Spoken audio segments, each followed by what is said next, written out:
Let's start with this classic system that I keep referring to in our thermodynamics videos. I have a cylinder. It's got a little piston on the top of it, or it's got a sealing that's movable. The gas, and we're thinking of monoatomic ideal gases in here, they're exerting some pressure onto this ceiling. And the reason why the ceiling isn't moving all the way up is because I've placed a bunch of rocks on the top to offset the force per area of the actual gas. And I start this gas when it's in equilibrium. I can define its macro states. It has some volume, it has some pressure that's being offset by these rocks, and it has some well-defined temperature. Now, what I'm going to do is I'm going to place this system here. I'm going to place it on top of a reservoir. And I talked about what a reservoir was either in the last video or a couple of videos ago. You can view it as an infinitely large object, if you will, of a certain temperature. So if I put our system next to this reservoir, and let's say I start removing pebbles from our system, we learned a couple of videos ago that if we did it adiabatically, what does adiabatically mean? If we remove these pebbles in isolation without any reservoir around, the volume would increase, the pressure would go down, and actually the temperature would decrease as well. We showed that in a couple of videos ago. So by putting this big reservoir there that's a lot larger than our actual canister, this will keep the temperature in our canister at T1. You can kind of view a reservoir as, let's say I had a cup of water in a stadium, and the air conditioner in the stadium is at 60 degrees.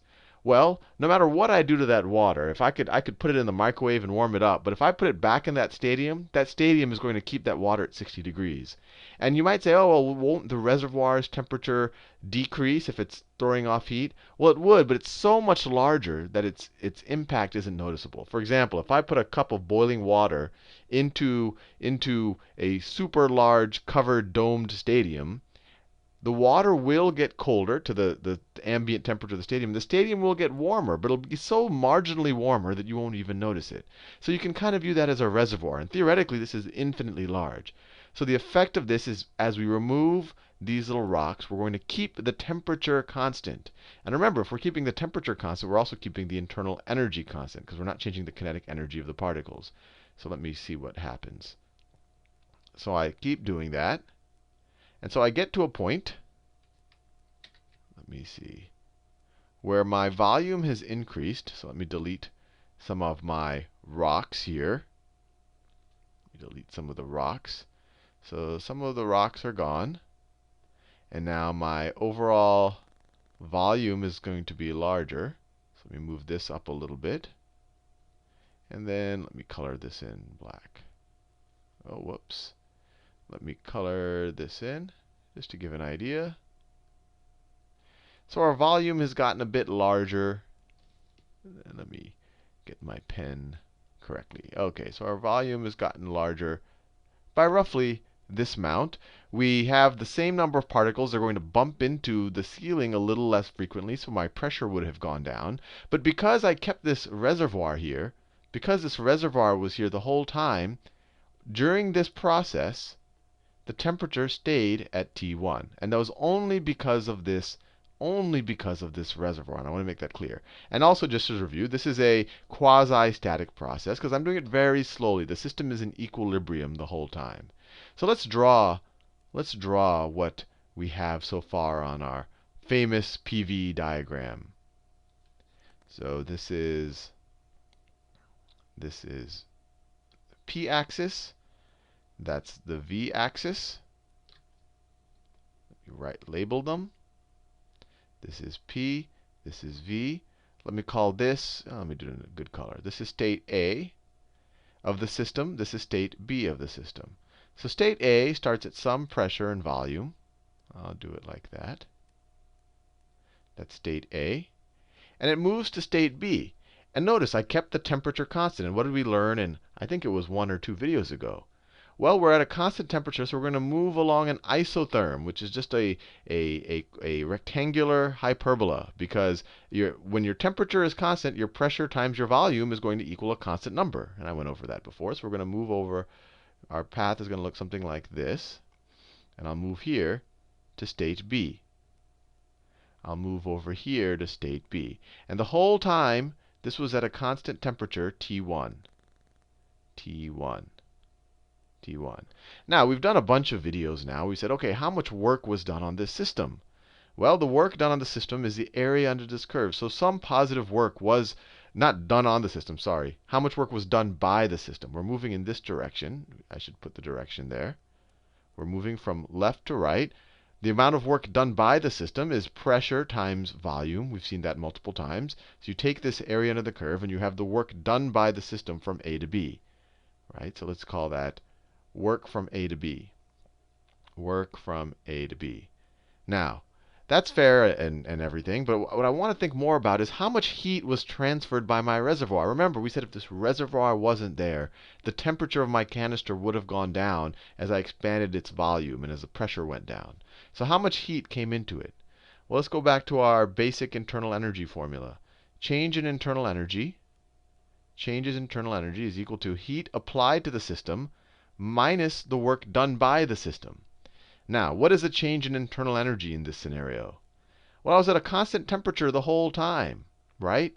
And since we're dealing with a very simple ideal gas, all of our internal energy is due to kinetic energy, which temperature is a measure of. So if temperature didn't change, our average kinetic energy didn't change, which means our kinetic energy didn't change. So our internal energy did not change while we moved along this isotherm, while we moved along from left to right along this isotherm. So we could say our internal energy is 0.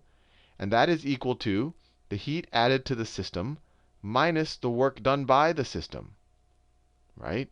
So if you just, we put the work done by the system on the other side and then switch the sides, you get heat added to the system is equal to the work done by the system. And that makes sense. The system was doing some work this entire time. So it was giving energy it was giving essentially maybe some potential energy to these rocks. So it was giving energy away. It was giving energy outside of the system. So how did it maintain its internal energy? Well, someone had to give it some energy, and it was given that energy by this reservoir. So let's say, and the convention for doing this is it's to say that it was given. Let me write this down. It was given some energy, Q1. We just put this downward arrow so that some energy went into the system here. Fair enough. Now let's take this state B and remove the reservoir and completely isolate ourselves. So there's no way that heat can be transferred to and from our system. And let's keep removing some rocks. So if we keep removing some rocks, where do we get to? Let me go down here. So let's say we remove a bunch of more rocks. So let me erase some even more rocks than we had in B. So maybe I only have one rock left. I only have one rock left. And obviously, the overall volume would have increased. So let me make our piston go up. Like that. And I can make our piston is maybe a lot higher now. And let me just fill in the rest of our, just so that we don't have some empty space there. So if I fill that in right there. OK, let me fill that in. And then I just use the blue. I should be talking about thermodynamics, not drawing, but you get the idea. And then I have some more, I shouldn't add particles, but my volume has increased a good bit. My pressure will have gone down. They're going to bump into the walls less. And because I removed the reservoir, what's going to happen to the temperature? My temperature is going to go down. This was an adiabatic process. So an adiabatic just means we did it in isolation. There was no exchange of heat from one system to another. So this arrow continues down here. And I'll say adiabatic. Adiabatic. Now, since I'm moving from one temperature to another, this is now at T2. This is now at T2. So I will have moved to another isotherm. This is the isotherm for T1. If I keep my temperature constant, I move along this hyperbola now. I would have kept moving along this hyperbola. But now that we didn't keep our temperature constant, we now move like this. We move to another isotherm. So let's say I have another isotherm at T2. It looks something like this. So let me draw it like that. So let's say I have another, actually let me It should actually curve up a little bit. So let's say everything at temperature T2, depending on its pressure and volume, is someplace along this curve that asymptotes up like that and then goes to the right like that. Now, I would have moved down to this isotherm, and my pressure would have kept going down, and my volume would have kept going down. So this move from B to C, to state C, will look like this. From B to state C, let me do it in another color. Let me do it in the orange color of this arrow. So it'll look like this. And now we are at state C. State C. Now this was adiabatic. Adiabatic. Which means there's no exchange of heat. So I don't have to figure out how much heat got transferred into the system. Now, there's something interesting here. We still did do some work. We can take the area under this curve, and we're going to leave it to a future video to think about where that work energy, the main thing is what was reduced by that work energy. And, well, if you think, I don't even have to leave it to a future video. Our internal energy was reduced, right? Because our temperature went down, so our internal energy went down. We'll talk more about that in a future video. So now that we're at state C, and we're at temperature T2, let's put back another sink here. Let's put back another sink. But this sink, what it's going to have is a reservoir. So let me put two things right here. So this sink, so I'm going to add, let me erase some of these blocks in black. So now I'm going to add blocks back. I'm going to add little pebbles back into it, but I'm going to do it as an isothermic process. I'm going to do it with a reservoir here. But this reservoir here, it's not going to be the same reservoir that I put up there. I swapped that one out. I got rid of any reservoir when I went from B to C. And now I'm going to swap in a new reservoir. Actually, let me make it blue, because it's going to be, because here what's happening, I'm now adding pebbles in. I'm compressing the gas. The gas, if this was an adiabatic process, the gas would want to heat up. So what I'm doing is I need to put a reservoir to keep it at T2, to keep it along this isotherm. So this is T2. Remember, this reservoir is a kind of a cold reservoir. It keeps the temperature down. As opposed to here, this was a hot reservoir. It kept the temperature up. So you can imagine there's the heat generated in the system, or internal energy being generated in the system. Well, no, I shouldn't say that. The temperature of the system will want to go up, but it's being released because it's able to transfer that heat into our new reservoir. So I'll say, and that amount of heat is Q2. Q2. So I move along this. So this is right here. I'm moving along another isotherm. I'm moving along this isotherm until I get to state D. We're almost there. This is state D. So state D will be someplace here along this isotherm right here. Maybe this is state D. And once again, you can make the argument that we moved along an isotherm. Our temperature did not change from C to D. We know that our internal energy went down from B to C because we did some work. But from C to D, our temperature stayed the same. It was at temperature, let me write it down. It was at temperature T2, right? Because we had this reservoir here. It stayed the same. If your temperature stays the same, then your internal energy stays the same, at least for the system we're dealing with, because it's a very simple gas. It's actually the system you'll deal with most of the time in an intro thermodynamics course. So, given our internal energy didn't change, we can apply the same argument that the heat added to the system is equal to the work done by the system, right? Same math as we did up here. Now, in this case, the work wasn't done by the system. The work was done to the system. We compressed this piston. The force times distance went the other way. So given that work was done to the system, the heat added to the system was negative, right? We're just applying the same thing. Heat, if our internal energy is 0, the heat added to the system is equal to the work done by the system. The work done by the system is negative. Work was done to it. So the heat added to the system would be negative. Or another way to think about it is that the system gave away heat. The system gave away heat. We'll say put that with Q2. Q2. And where did it give that heat? It gave it to this reservoir that we put here, this kind of cold reservoir. You can almost view it as a, well, it's accepting the heat. Okay, we're almost there. Now, let's say we remove this reservoir from under our system again. So it's completely isolated from everything else, at least in terms of heat. And what we do is we start adding, so state D, it still wasn't, we still had a few less pebbles. But we start adding more pebbles again. We start adding more pebbles to get it to state A. So let me change to my pebble color.